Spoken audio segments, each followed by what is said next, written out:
What's up guys, it's Nyx, and today we're going to go over how to plan, design, and draw a model that'll be ready to bring into Live2D. VTuber models are on the rise, and I'm seeing so many people ask how they can get their hands on one for themselves. Well, you have two options. Commission an artist and rigger to make a model for you, or you can make the model yourself. I've seen prices for models vary from $200 to $5,000. Prices really vary. You might be thinking, wow, that's really expensive. But what other options do I have if I can't afford that? Well, you found the right video. You can make it yourself. That does indeed require some kind of experience with drawing and art, but if making a model seems more up your alley, then there's a few things you might want to consider. So you're going to need a program to make your character move, and that program would be Live2D. You have two options here with Live2D, the free trial or the paid version. The free trial lasts 42 days, and the paid version is a monthly payment of $18.05 USD. The main issue with the free version, though, is that you have a limited resolution size of 2048 x 2048 pixels. That's a real pain, especially if you have a full body model.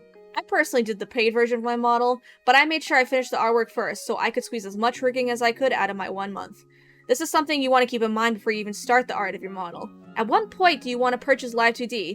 Or, if you're doing the free trial, then how are you going to go about working with the limited canvas size?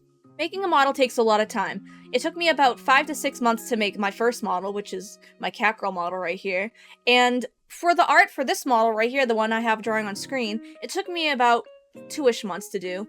So you're going to need an art program to make the art of your model. I personally use Procreate. I've heard good things about Clip Studio Paint, Sai, and Photoshop. If you need a free art program, I hear good things about GIMP or Krita. As long as you can export it as a PSD, that's all you need. So whatever program that you have, as long as you can export the file as a PSD to bring into Live2D, then you're in luck. You don't need to do a full body model if you don't want to. You see, my model here, it's a full body model. But I only show the top half of my model when I'm streaming or doing whatever. So there was no point in me doing the full body. I could have just gone away with doing the half body and done half the work. If you're just using this for streaming purposes and you don't have any reason to use the legs or the feet or any of that, might as well just do a half body model and save yourself a lot of work. I wouldn't go below 1500 pixels x 1500 pixels.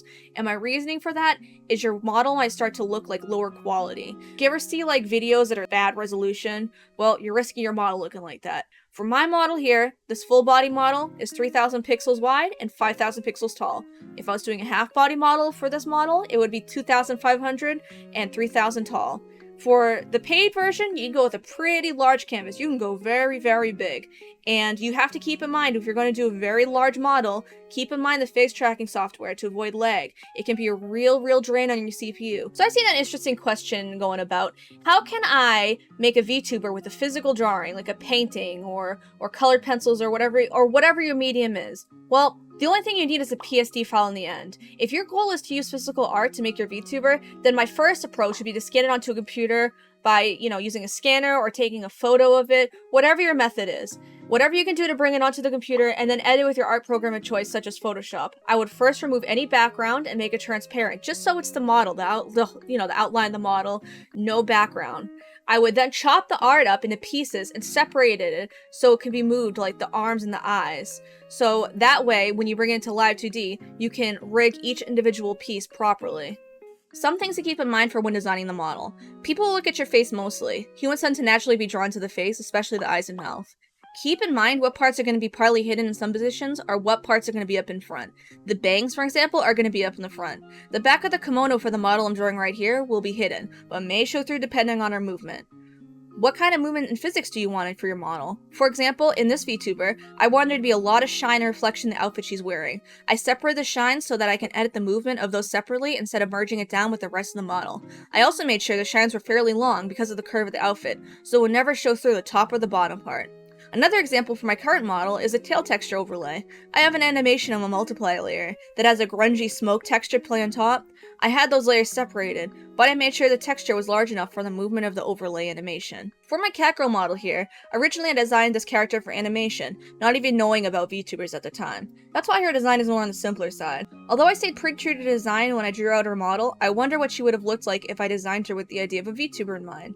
When it comes to making a model, you get pretty extra with the design, adding all kinds of frills, small details, which wouldn't necessarily be good for a character meant for animating, since it would be super tedious to redraw all those small details in each frame. If you're finding like you need inspiration for your model's outfit, then Pinterest is a great place for you. I like to look at mood board aesthetics to pinpoint a vibe for my character. I love looking at different outfits that people try on and model to give me an idea for the type of outfit that I want for my character. I find that color finding websites are super fun to play with, and they're super useful for finding inspiration for the color palette of your model. Colorhunt.io, Coolers.io, color.adobe.com, Paletton. There's so many that you can play around with, and they're super useful not just for your model, but for other types of art projects as well. Are you going to be playing a character, or are you just going to be yourself?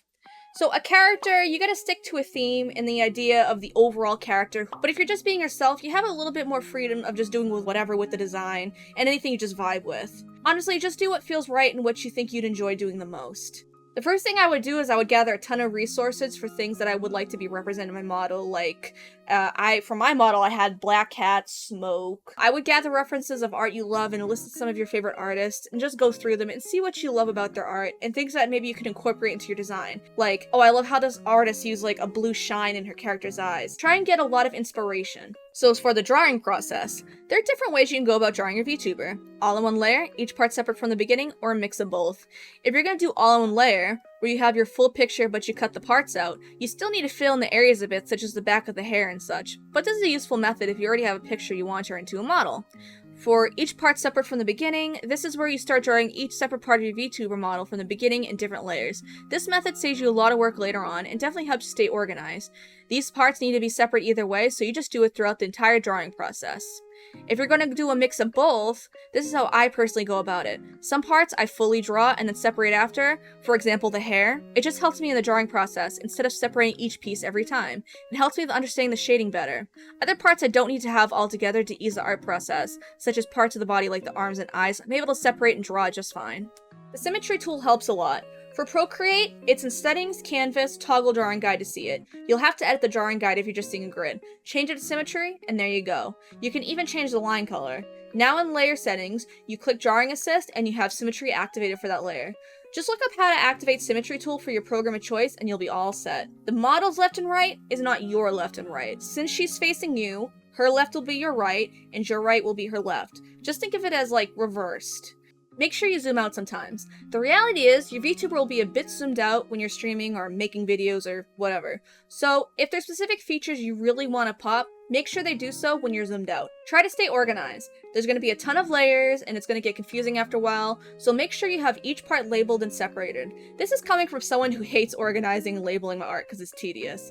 But when it comes to this kind of stuff, you really need to do so. Otherwise, it'll just become a jumble of layers. Such as, what on earth is this random little line? Oh, it's the nose. I have each part in their own groups, such as the bangs, the side hair, the back hair, the eyes, you know, stuff like that. Give yourself extra space for the movement.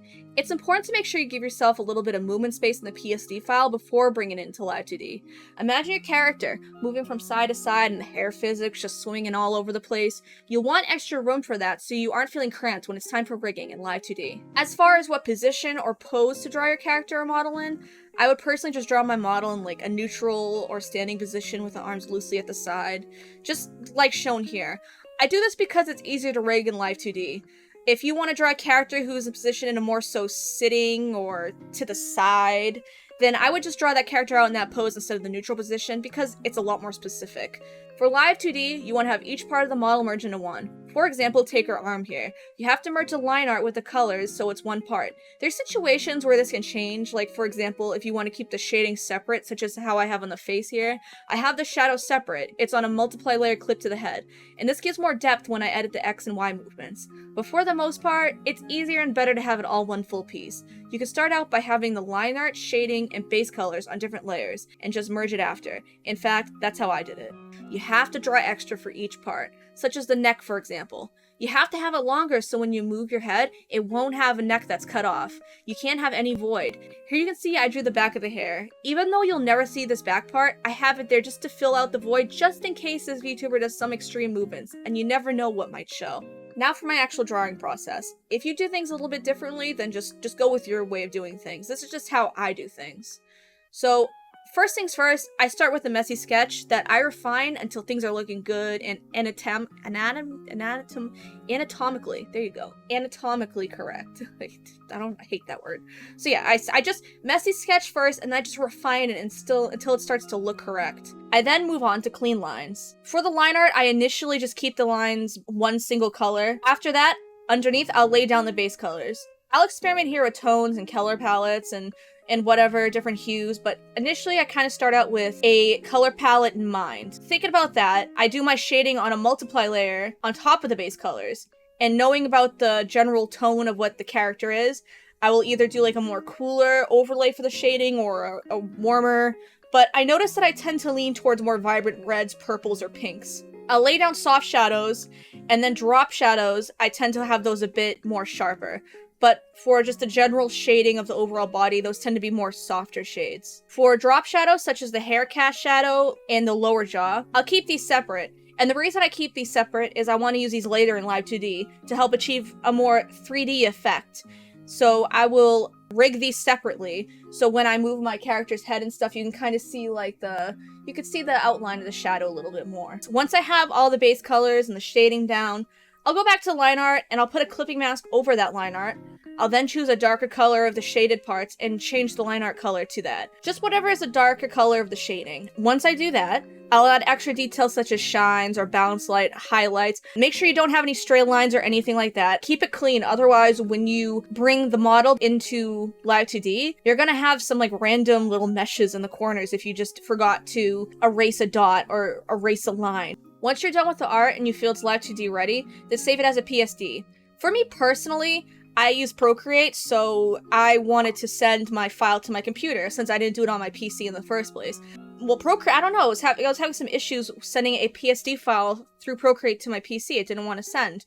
So what I did to kind of overcome that was I downloaded an app called iZip. I sent the PSD to iZip and then I compressed it, and then I sent the iZip file to Dropbox, and then I opened my file on my PC through Dropbox.